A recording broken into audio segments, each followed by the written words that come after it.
everybody. It's Elizabeth from Alpus Astrology at alpusastrology.com. Thanks for joining me today.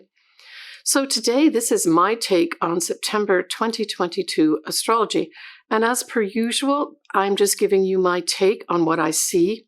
It's up to you to do what you want with the aspects in your chart and how it's affected you.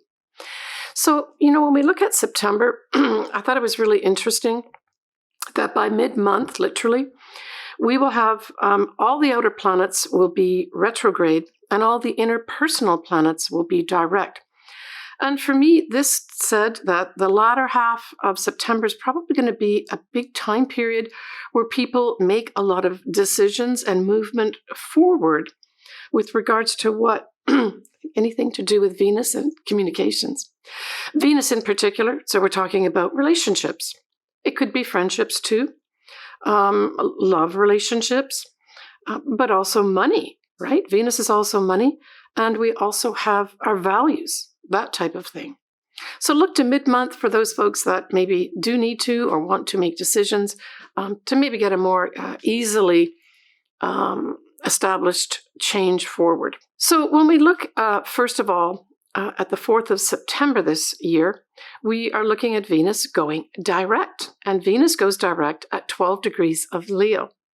So certainly if you've got something around this degree point, this may be a significant time for you. And you can always take days on either side of it too, right? Now, the other thing is that this 12 degree mark is pretty close to a star called Acubens. And Acubens has sort of a combination of energies that different folks have ascribed to it.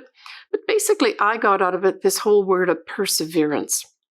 So I thought associated with this Venus going direct was some perseverance as well. And I just thought that settled nicely for me with regards to Venus going direct on this day.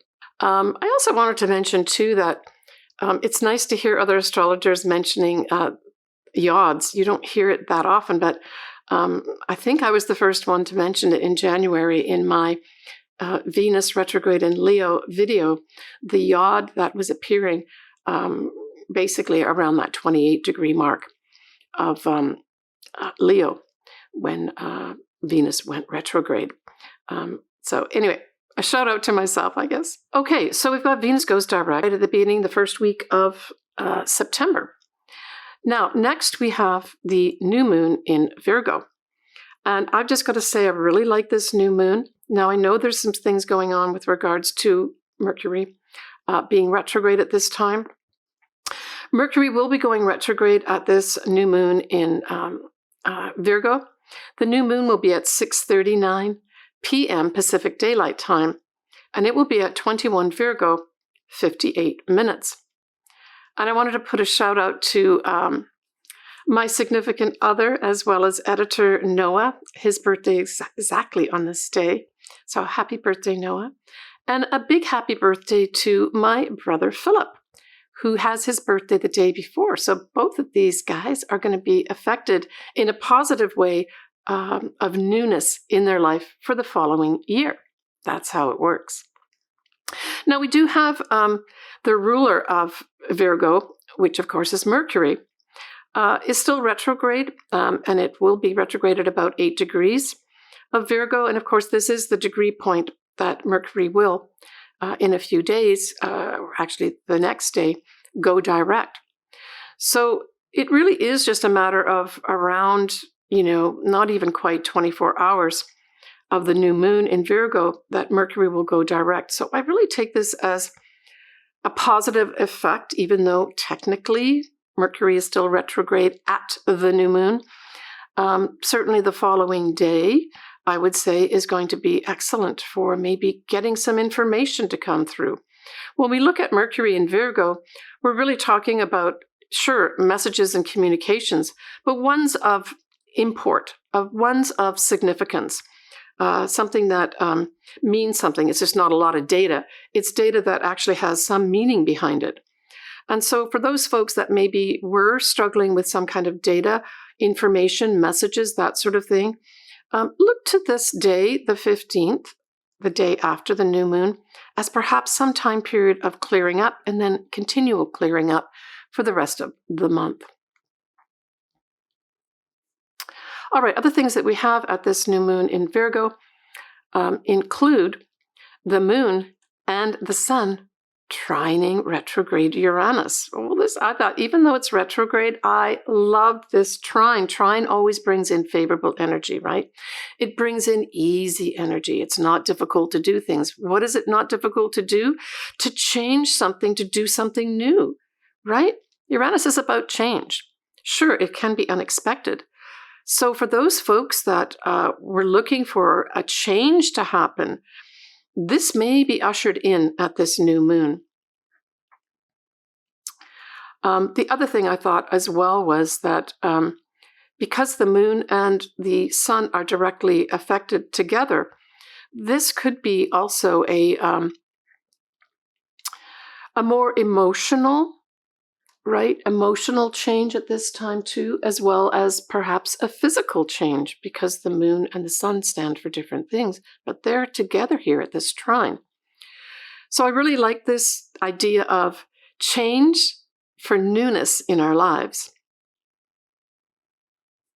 Now, the other thing that Virgo represents, besides data and things like that, that is important, it also stands for our health, right? Our physical health, our mental health. So this could also be something where newness suddenly comes in and we can see this positive change in our life.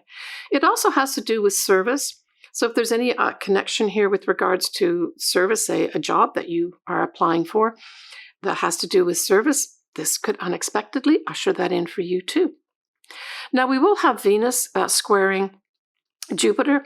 And as I've mentioned in other videos, it's really hard to get a bad aspect when we have Jupiter in the mix. So I don't see this square as anything really, really bad.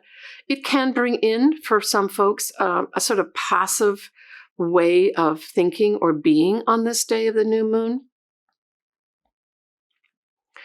But it can also be, a time period where we can experience love. I mean, Venus and Jupiter together are lovely, lovely energies. And even though it's a square, that's okay. It could be that, you don't do anything to attract in. That's Venus. This expression of love, someone expresses their love to you on this day. That could happen with this as well. But generally speaking, it would be really people just being a little more passive and not taking any direct action with regards to that square effect, right? Okay, so we also have this month, we have the autumn or fall equinox.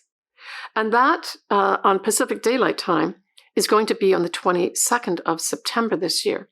And that's when the sun ingresses or goes into Libra at 0 degrees and 0 minutes. That's at 11:49 p.m. Pacific time. So certainly for those on the East Coast, it would be the next day, the 23rd. And I put the chart up here for you to look at and see if anything maybe stands out for you with regards to your own chart. Because if it does, then that could be a time period. It's approximately a time period of about 3 months where you may have some kind of interesting activations of some sort to do with the autumn or fall equinox. So when we look at the next lunation, it is the full moon in Aries. So we're not talking about an eclipse here yet, although we do have the north nodes in Aries. It is on the 29th of September at 2:58 Pacific Daylight Time, and it's at 6 degrees of Aries exactly and 0 minutes. Now, I just wanted you to note, for those folks that like to plan ahead, like me, we are going to have an eclipse very close to this degree. That's also a full moon, but it's a full moon eclipse. It will be at 5 degrees of Libra. And the reason I say that it's close, even though this one is in Aries, this full moon, and the eclipse is in Libra, full moons put the moon in one place and then the sun in the other, or vice versa, right? So on the 25th of March, 2024, we will have the sun that's going to be in the same degree as this full moon in Aries at 6 degrees on the 29th of September. So what does that mean? It means that there's kind of two lots of culminations here. And depending what houses you're looking at. So look, first of all, to the house that Aries falls in, especially the degree of 6 degrees Aries. And then look to the opposite house and see what's there. What house is that? And so pay attention to both those houses, because both those houses are up for some kind of culmination, some kind of endings, or a very big illumination, just like a full moon becomes so bright right in the sky. All right, just a little heads up. I'll still, I will cover that eclipse in March for sure. Now, also at this full moon, what else do we have happening here? Well, we have Mars, which is the rulers of Aries, is in its detriment because then it's in the opposite sign, 21 degrees of Libra. But it is conjunct the south nodes. In turn, that Mars is also sextile to Venus. Now, this setup says to me, especially when we talk about Mars, the ruler of the moon, conjunct the transiting south nodes, it really kind of puts an emphasis on letting things go, right? A lot of times we talk about the south nodes as where we need to let go of something. And so I really saw this full moon as a letting go of some things as well. So again, look to where you have Aries and where you've got Libra. It's those two places that are going to be affected. But because we've got this sextile to Venus, Venus puts a little sweetness in there. Venus makes things a little nicer. So I would say for those folks that maybe, let's just say you want to end a relationship or end a friendship for that matter, this Venus being here by sextile gives you the opportunity to make things nice, to make it easier, to make it sweeter, right? And it does bring in something favorable potentially with regards to love, because Venus and Mars together, right, are the celestial lovers. And Venus, of course, is still in Leo. Leo rules things like true love and new love. So even though this is a full moon, that element can be brought in. And I'm thinking some folks, not everybody, but some folks will have decided probably during the whole Venus retrograde period to let go either of a relationship or let go of a way of doing that relationship and making a concrete change, like, those signposts of I'm now going this way. Or, like I said, letting go of a relationship or maybe a friendship at this time. But then this full moon can actually usher in an opportunity for a new relationship to come in or a new friendship. Now, it can also indicate money, but more strongly because, we've got Mars in Libra and Libra rules relationships. I have a more focus, I would say, on relationships, but it could bring in opportunities to make money too for some folks. Maybe make money in the entertainment industry, right? Because that is, of course, in many respects, Leo, right? Getting on the stage. Or creative projects could come in also under this as well.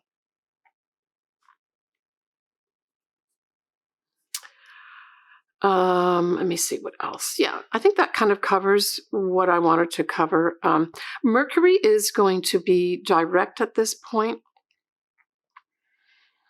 And it will be trining Uranus. So I saw this as very favorable too. And I didn't mention that Mercury does go direct on the 15th of September. Well, actually, I did mention it, so that's okay. I've already mentioned that.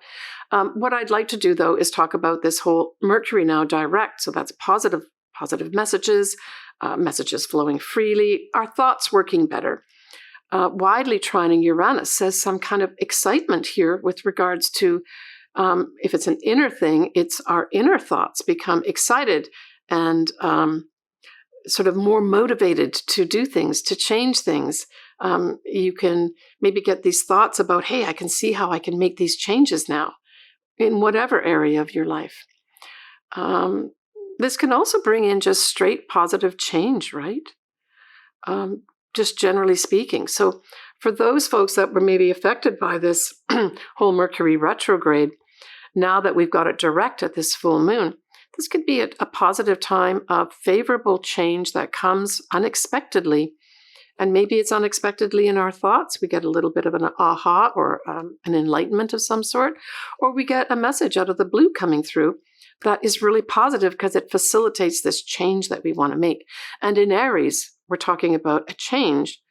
We're talking now because we've got the influence here of the full moon, which is in Aries, to be independent, right? Okay. The other thing that we've got at this full moon is a yod again. And the yod at its base has Uranus at 22 of Taurus. And then we've got the Neptune at 25 degrees of Pisces. And it is pointing to the south node at 24 degrees of Libra. Wow. I thought this is like a real message in the sky that says, you know, be inspired to let go of things that you need to let go of.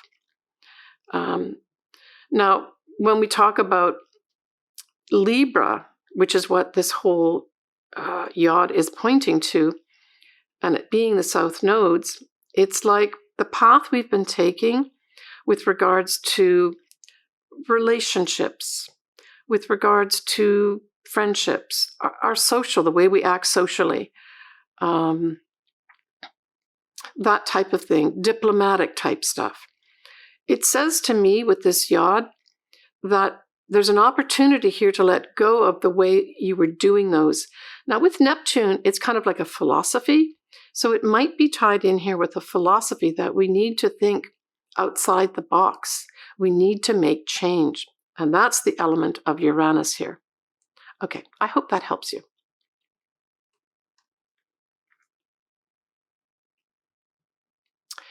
The other thing I wanted to mention about September 2023 as an overall energy is that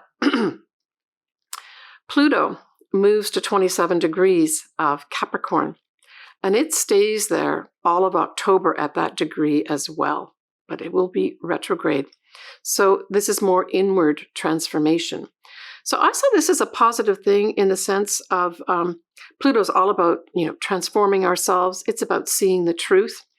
I think as an inward thing with the retrograde, I really felt that Pluto was extending its transformational energy to help us make the changes that we need, especially as we come into that full moon at the end of September. But remember, Pluto also helps us see the truth. Whether we want to see it or not, of course, is a different matter. Okay, so when we look at October, as I mentioned, Pluto will be going direct at 27 degrees of Capricorn at this time. There will be a new moon at 21 degrees of Libra. And we've got the last full moon eclipse at 5 degrees of Taurus. That was in that whole axis of Taurus and Scorpio. And that's at 5 degrees. We also will have Mars in Libra as well. So kind of a big activation of all Libra type stuff. And of course, remember, this is where the south nodes are by transit at this time.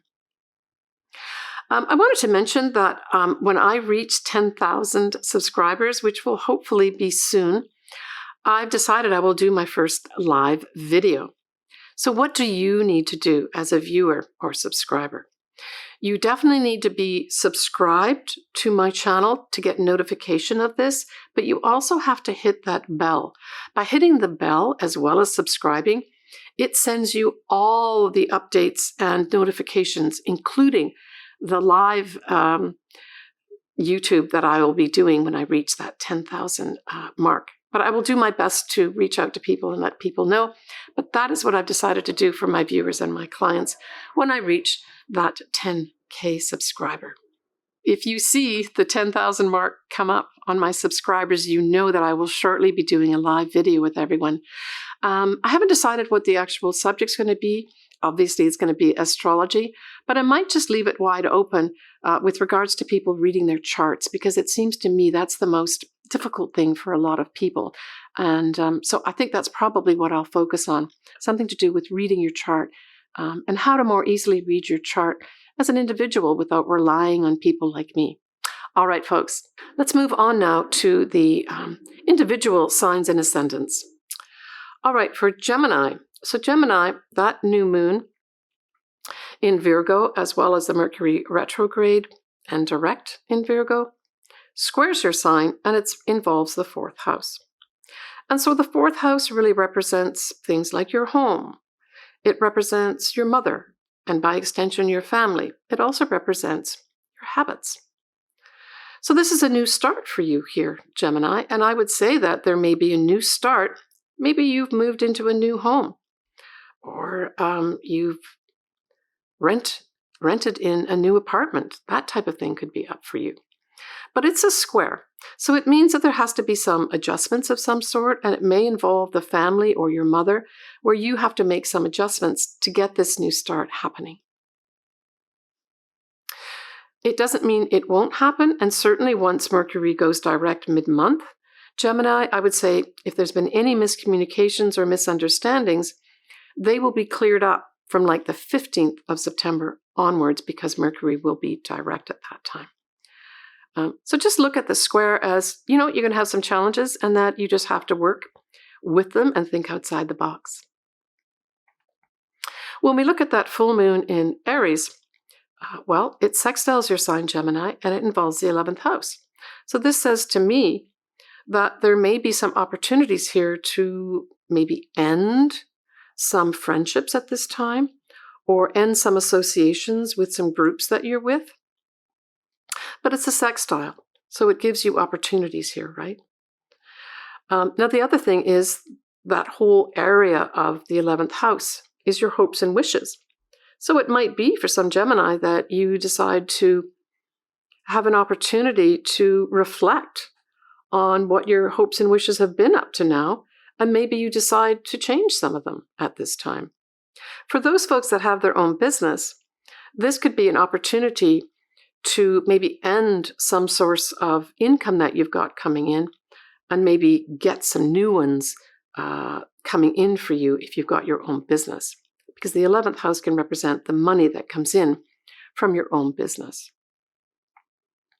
But it has you being independent some way with regards to that 11th house. For others, it might just be that, some folks do leave your life that are friends. But it's done in a nice, easy way. The sextiles are not difficult things, right? And it's for your benefit in the end. Or maybe some associations with these groups, and because the group dissolves for some reason, but it's favorable for you. All right, take care, Gemini. All right, everybody. As always, I would love to do your chart. I leave all my contact details below here. Please feel free to reach out to me. I love hearing from everybody. Leave comments. I will always get back to you. Please take good care of yourself, and I look forward to chatting with you soon. Take care, everyone. Bye for now.